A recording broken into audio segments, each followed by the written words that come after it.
Vlogmas, where I vlog in Miss. Oh, I mean December, obviously.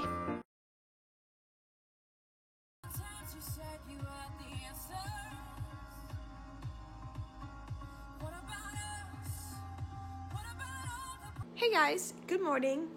This morning I went to the doctor's office at 7:45 a.m. Came back, took a shower, took a 3-hour nap. Now I'm up. I'm making waffles and bacon for breakfast lunch. Oh my god. Hey guys, so for today's vlog, I'm going to be doing a Netflix and Hulu Wrapped, which basically means I'm going to cover what I watched, who I watched on Netflix and Hulu this year. The first show, maybe, that I finished this year was Scandal. Scandal is like a political drama show where like Olivia Pope's in the White House, but also she's like solving other people's problems that are a little outside of the White House, but maybe connected to it. And I definitely recommend watching it. It ended amazingly, if I remember correctly. And so that was great. It ended in April 2018. So Olivia Pope is, okay, honestly, she starts out amazing. Then she goes psycho crazy and no one likes her. And then I think we finish off liking her pretty well. And the last scene's really good. It's like her in her like white coat, I think, like walking away, and it's amazing. But if you like anything that's like drama, some violence almost, White Housey shows, definitely check out Scandal. So since I love like political dramas so much, I decided to watch The West Wing. The West Wing was a TV show that was on from 1999 to 2006. It starred, what is his face? Oh yes, Martin Sheen, and then also Rob Lowe, Allison Janney, John Spencer, and they're amazing. It's an Aaron Sorkin TV show. Rob Lowe is my dad, if you guys didn't know. So I wanted to support dad in this show. God, did I stop watching it? Now I can't remember what happened here. It says there's 7 seasons. I definitely watched more than one season, although I think I then got swept up in a different show. Scandal is like very, you want to watch the next episode and super important. The West Wing is more like a little more chill and seemingly more realistic than Scandal is. Scandal has some things happen that you're like, come on, you guys. This huge conspiracy all the time, but The West Wing just seems more realistic, which I liked too.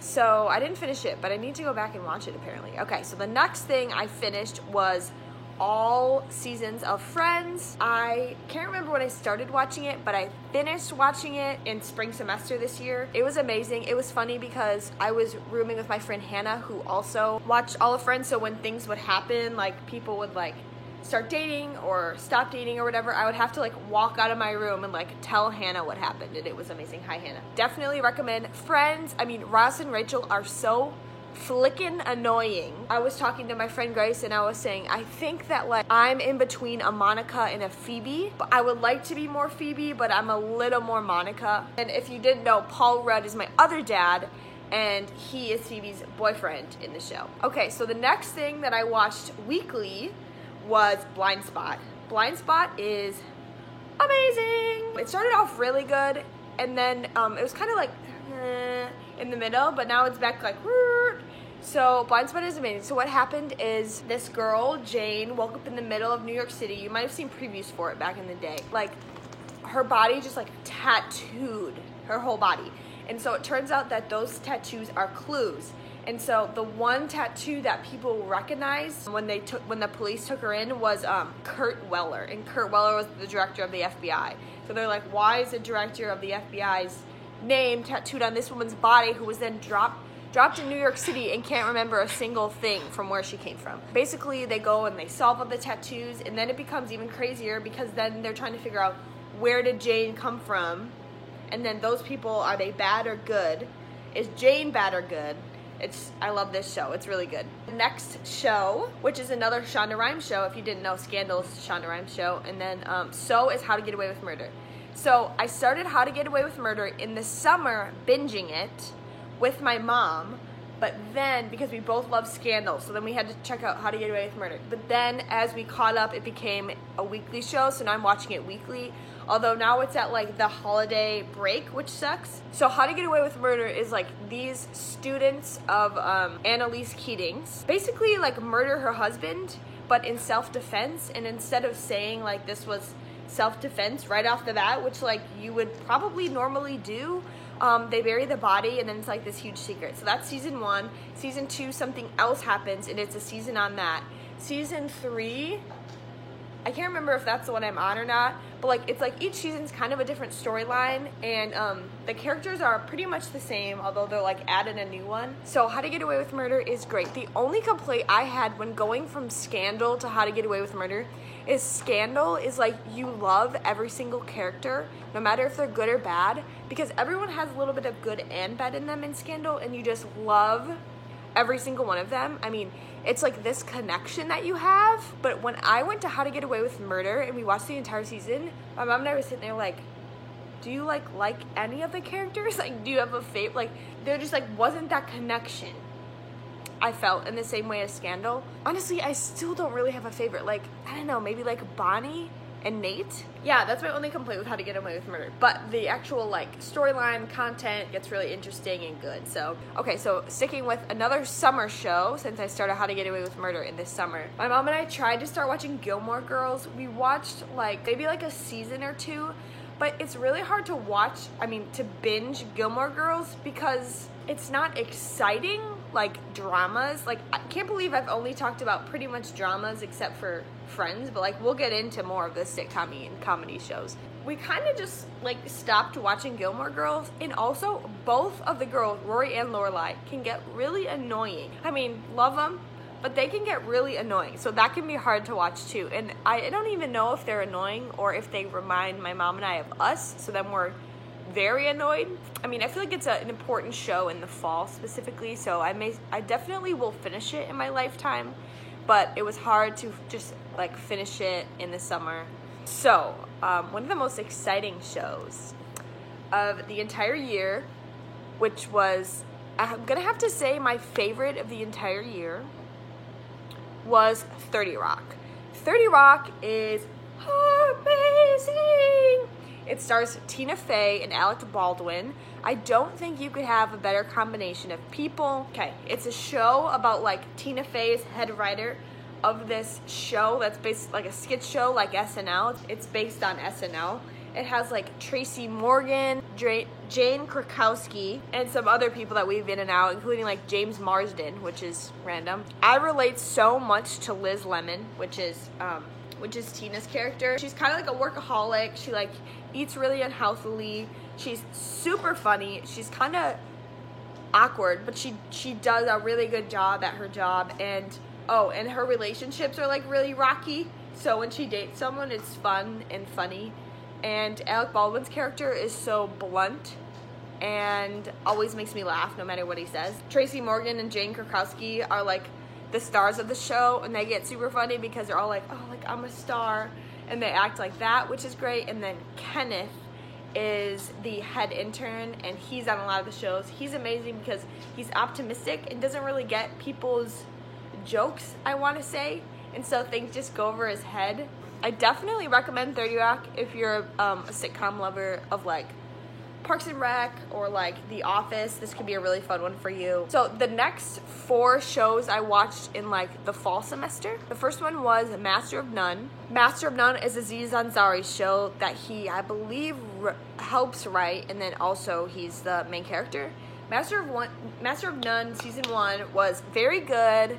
It was, I felt just like a heartfelt show and like pretty real. Now, what's weird is it ends, right? And it ends with something happens with him and the girl or something. But then the next season, I understand, is like just Aziz in like Italy learning how to cook. And I just don't think that sounds like the best storyline ever. Like I don't really care about that. So I didn't watch season 2, but season 1 was great. I recommend it. Next show I watched was super fun. It's called Good News. It is a sitcom, and it's basically just like 30 Rock, but instead of it being like an SNL show, it is a news show. Tina Fey is in like 2 episodes of the second season, which is how I got into it. It's co-executive produced with Tina Fey, so obviously I had to watch it. Who created it was Tracy Wigfield. She is in 30 Rock. A lot of the people that show up in, it's called Great News. Oh yeah, good. Okay. A lot of the people that are in 30 Rock, I think, are in Great News, if I remember. Or like all of the, okay. all of these shows have the same people. Like, they're, oh, that's blank from blank. Oh, that's funny, that's blank from blank. Like, every show has the same people in it. Like, even Alec Baldwin showed up on Will and Grace, which I'll talk about later. Basically, Katie is the main character in Great News. Her mom is like 60 years old and becomes an intern at the cable news network. And so it's kind of fun. If you're annoyed easily, the mom will probably annoy you. I mean, I kind of learned to love her. She's awesome. Another thing about Great News is I decided to watch, well, I didn't decide to, but I accidentally watched season 2 first for some reason. And then I watched season 1, but you could totally do it that way. Also, the main star is Briga Heelan, and Great News was canceled after season 2, so that sucks. But some of the best episodes is when Tina Fey comes in at the beginning of season 2, and so that's what originally drew me there. Then I watched, literally like last weekend, The Last OG on Netflix, which is Tracy Morgan's new show. So essentially, Tracy goes to jail. Well, his name is Trey. Oh, it starts out, and he's in a relationship with this woman, and he goes to like deal drugs or something, and she's like, no, like please don't. And it turns out like he was set up, and then now he had to go to prison for 15 years. And so then they show him getting out of prison, how he gets back on his feet. Loved it. He's hilarious. I think he's awesome. Definitely recommend it. It's 10 episodes. It's 20 minutes each. You can watch it in a weekend. And Tiffany Haddish is the girl that he had the relationship with, so it's great. And then like when he gets out of prison, she is married to a white man, and they have like 2 kids, but they're Tracy's kids. I guess my second favorite show of the year, Will and Grace, because I binged all 8 old seasons of it, which has like, that was like 200 episodes in like 3 or 4 months. Will and Grace is about Will, who's gay, Grace, who's a redhead and Jewish, and how they met in college, they're BFFs. Although doesn't take place in college, it takes place after college. Will's a lawyer, Grace is a interior designer. They live together, they're BFFs. Grace is Deborah Messing, Will is Eric McCormack, and then the 2 other characters are Sean Hayes, who plays Jack. Just Jack. How does it go? Just Jack. Just Jack. Karen, who's played by Megan Mullally, who is Ron Swanson, or what's his name? Ron Swanson. Nick Offerman. That's Nick Offerman's wife. If you've seen Parks and Rec, you know her. She's one of the Tammys. This show started in 1998. It was very big in basically putting 2 gay characters on the air.